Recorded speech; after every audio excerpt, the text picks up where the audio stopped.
ഈ nursing profession തിരഞ്ഞെടുത്തിൽ ഞാൻ സംതൃപ്തയാണ്.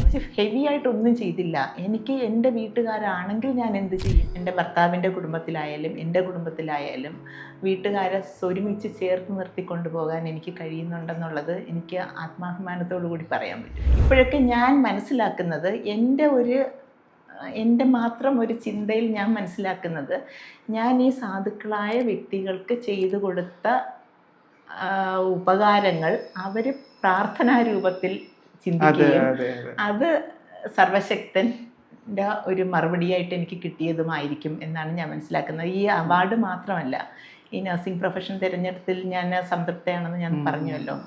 ഈ നഴ്സിംഗ് പ്രൊഫഷനിലായതുകൊണ്ട് തന്നെ എനിക്ക് കുടുംബത്തിന് ഒരു സമാധാനം ഉണ്ടാക്കാൻ എനിക്ക് കഴിയുന്നുണ്ട്. എൻ്റെ ഭർത്താവിൻ്റെ കുടുംബത്തിലായാലും എൻ്റെ കുടുംബത്തിലായാലും വീട്ടുകാരെ ഒരുമിച്ച് ചേർത്ത് നിർത്തി കൊണ്ടുപോകാൻ എനിക്ക് കഴിയുന്നുണ്ടെന്നുള്ളത് എനിക്ക് ആത്മാഭിമാനത്തോടു കൂടി പറയാൻ പറ്റും. അതോടൊപ്പം തന്നെ എൻ്റെ 2 മക്കളെയും സാധാരണക്കാരാണെങ്കിൽ കൂടെ ഞങ്ങൾക്ക് പഠിപ്പിച്ച് ഡോക്ടർമാരാക്കാൻ കഴിഞ്ഞു. 2 പേരും ഗവൺമെൻറ് മെഡിക്കൽ കോളേജുകളിൽ പഠിക്കാനുള്ള ഒരു അവസരം ദൈവം തന്നു എന്നേ ഞാൻ പറയൂ. അവരുടെ കഴിവാണെന്ന് ഞാൻ ഒരിക്കലും പറയില്ല. 2 പേരും ഗവൺമെൻറ് മെഡിക്കൽ കോളേജുകളിൽ പഠിച്ച് MBBS നേടാൻ കഴിഞ്ഞു.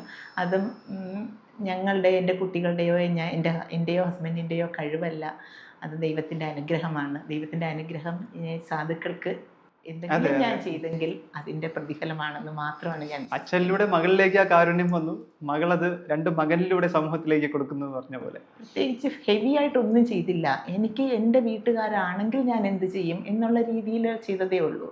പക്ഷെ ആ ചെയ്തതെല്ലാം ദൈവത്തിൻ്റെ സ്പർശം ഉണ്ടായിരുന്നു. ഞാൻ ആർക്ക് വേണ്ടി എനിക്ക് എൻ്റെ കൂടെ എൻ്റെ ഡിപ്പാർട്ട്മെൻറ്റിൽ നിന്നോ എൻ്റെ സഹപ്രവർത്തകരിൽ നിന്നോ എല്ലാവരും നിന്നു. ഓരോ വ്യക്തികൾക്കും വേണ്ടി ചെയ്യുന്ന ഓരോ വലിയ വലിയ കാര്യങ്ങളാണെങ്കിലും അതെല്ലാം പോസിറ്റീവ് എൻഡായിരുന്നു.